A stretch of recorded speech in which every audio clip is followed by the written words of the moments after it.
ছাত্ৰ-ছাত্ৰীসকল ইয়াৰ আগৰ ভিডিঅ'টোত আমি জানিছো স্বয়মাৱেশ কাক বোলে আকৌ কৈ দি আছো যদি এটা কুণ্ডলী সেই কুণ্ডলীটোত প্ৰবাহ চালিত হৈ আছে কিন্তু প্ৰবাহটো স্থিৰ অৱস্থাত নাই বাঢ়ি গৈ আছে বা কমি গৈ আছে এই বাঢ়ি গৈ থকা মুহূৰ্তত বা কমি গৈ থকা মুহূৰ্তত তাৰ সম্পৰ্ক ফ্লাক্সটোৰ পৰিৱৰ্তন হয় ফ্লাক্স পৰিৱৰ্তন হলেই সেই কুণ্ডলীটোত এটা নিজৰ মাজতে এটা আবিষ্ট ইএমএফ সৃষ্টি হৈ যাব আৰু এই আবিষ্ট ইএমএফ সৃষ্টি হোৱাৰ যেটো পৰিঘটনা ইয়াকে আমি স্বয়মাৱেশ বুলি কওঁ এটা স্বয়মাৱেশটো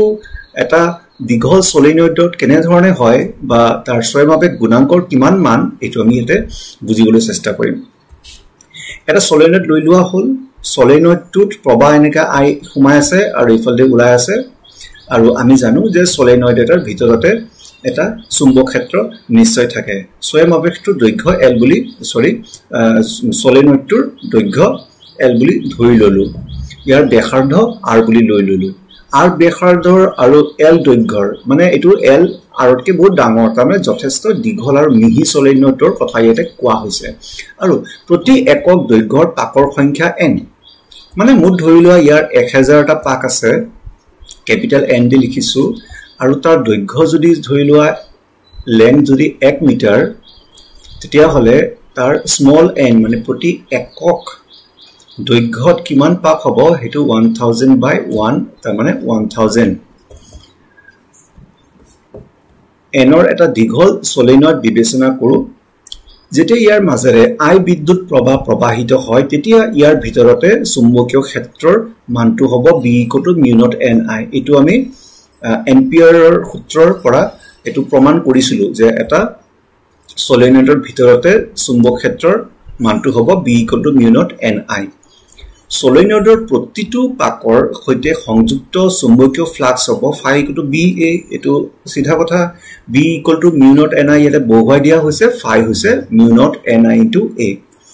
গতিকে মুঠ পাক যদি n হয় মানে n = nl কৰ পৰা আহিছে এইটোৰ পৰা আহিছে ক্যাপিটাল N = n * L গোটেই সলিনয়ডৰ এই ফ্লাক্সৰ কথাটো কৈছে এটা পাকৰ কাৰণে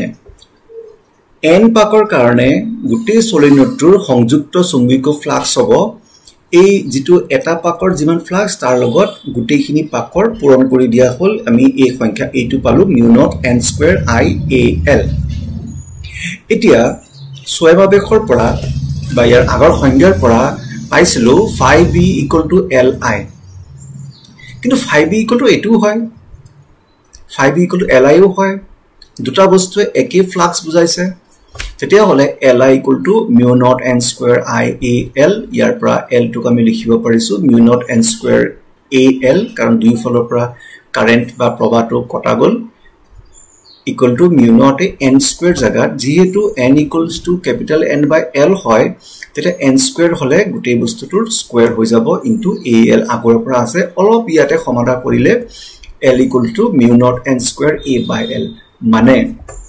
এটা যদি দীঘল সলিনয়ড হয় তাত কিমানটা পাক আছে হেতু যদি জনা যায় তাৰ ক্ষেত্ৰফলটো বা তাৰ প্ৰস্থছেদ কালিটো এইটো